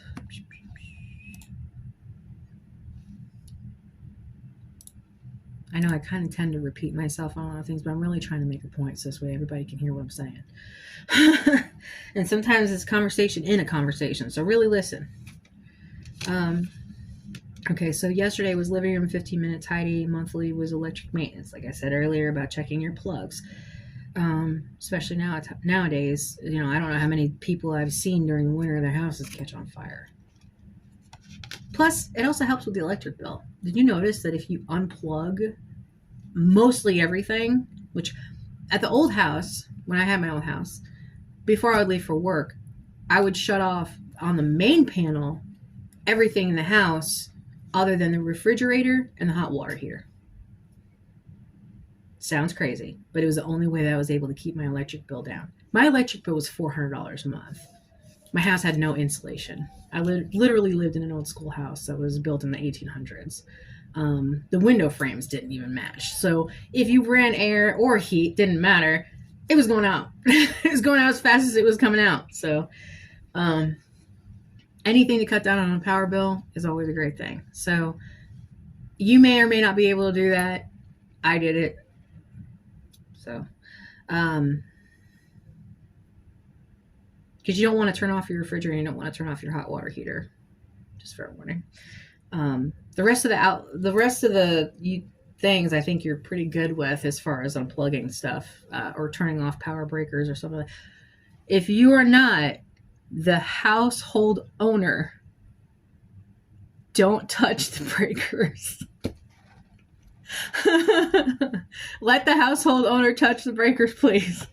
So yeah, no, it's a no-go zone. I don't even know why I even said that. So look up electrical safety before you even start messing with anything electrical. Anyway,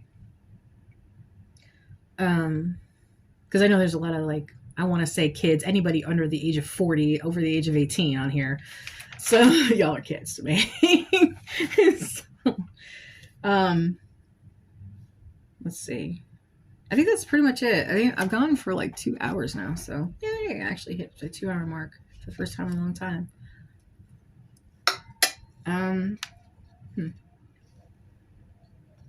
It's 1 o'clock in the afternoon. Wow.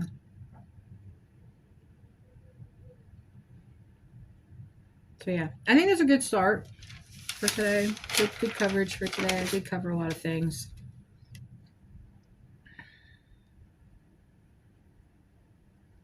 Earth now versus the new Earth.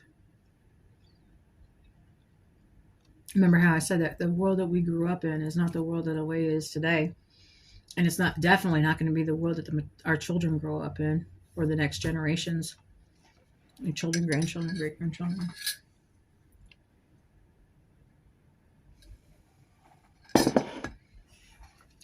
Things are evolving so fast now. We're even having a hard time keeping up with it ourselves.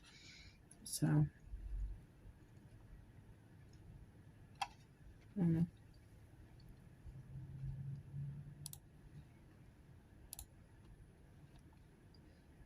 But let's see. All right, AI for Khan Academy. For oh yay! I was able to see the chat room for Kick Goal Grinder 8. Thank you for following and watching. I admire your passion and dedication to streaming. It's inspiring to see you working hard towards achieving your goals. I'd love the opportunity to support you and be a part of your journey. Feel free to message me on Discord. Awesome. Marvza. I can't say it. You like AI? I'm kind of like 50-50 on it. And Lagora. Hey. Daznak. Hey. Are you still on here? Unknown user followed you. Stinky welcome. Let's see. Yes, geography today. Sciences. Territories. Stuff like that. Incoming ad break in 5 minutes, but I'm already going to go ahead and probably kick off of here. I didn't know Twitch had stories, but that's cool. Hey, Daznak. Daznak's been there with me for a little while too, so he's been a follower for a while. I say he. I shouldn't do that. They have been a follower for a while, because I don't know if it's a male or female or whatever they identify as. And for those of you who are part of the group of people that are identifying as other than what they originally were, how do I describe that? Because I would like for you to teach me and us how to work with how do we work with you? Like, how do we, as a society, is there, like, it's so confusing to me. And I don't want to be rude. I don't want to be disrespectful. I'm just trying to learn and understand, so this way I don't say something wrong or that's incorrect. And not so much wrong as an offending, because I offend everybody for some reason. Even myself sometimes. So I'm trying to make it so this way I understand it a little bit better. And for those of you who are part of that community, I would love for you to be able to explain it a little bit better to me. I mean, my children are part of that community, and the way that they've explained it to me is the only thing that I know. So I'm very, as far as baseline, I'm very traditional. I am a woman. I was born a woman. I am a she, her identifier.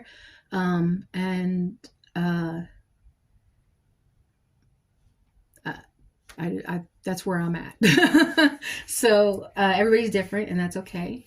And I like to be open-minded, like I said, and I just want to learn more about it.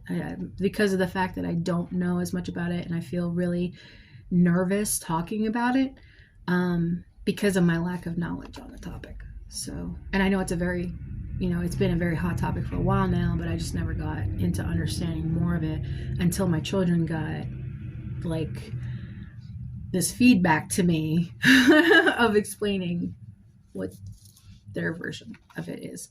So just keep an open mind to all things as much as you can. We really have no control over anything anyways. So yeah. Tomorrow, I was glad that I was able to do 2 hours today. Tomorrow will be Friday. So tomorrow's posting is Facebook, Pinterest, Reddit, and then I am starting Amazon-y, TikTok-y seller, Facebook seller thing. So my Amazon posts will be on Fridays. Fridays, Facebook, special events, planned weekend road field trips, house chores as vehicles, and then monthly chores as usual. And then lit arts will be tomorrow, review and calendar, reading lists, show and tell, and story time. Today we will be going to the gym I've been going pretty much every other day. And we added in cardio. I'm going to start adding in core. And then Jeff's been doing arms and legs and like sit-ups. I don't do the sit-up machine anymore. I actually legitimately hurt myself when I did do that last time. So, and it took a long time to heal or to not feel that pain anymore. So yeah, we'll be doing that probably later today. So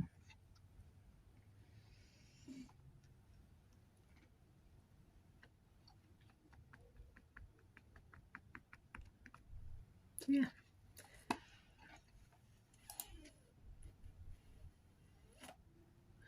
I am needing, I think about, I can't remember if it's like 5,000 followers or something like that on YouTube to get monetized.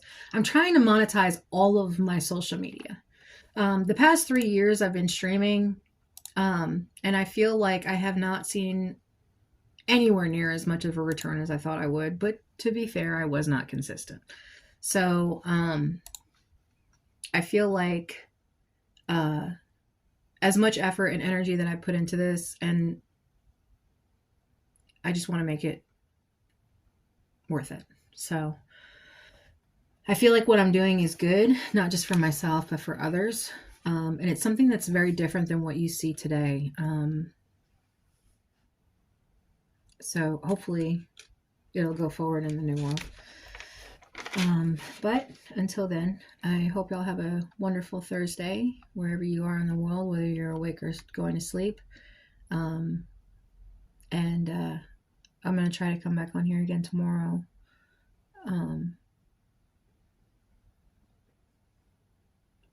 I've been trying to keep as consistent as possible as I can on here. So, Parker Woodley, now you're hungry for some sunflower seeds. That's funny.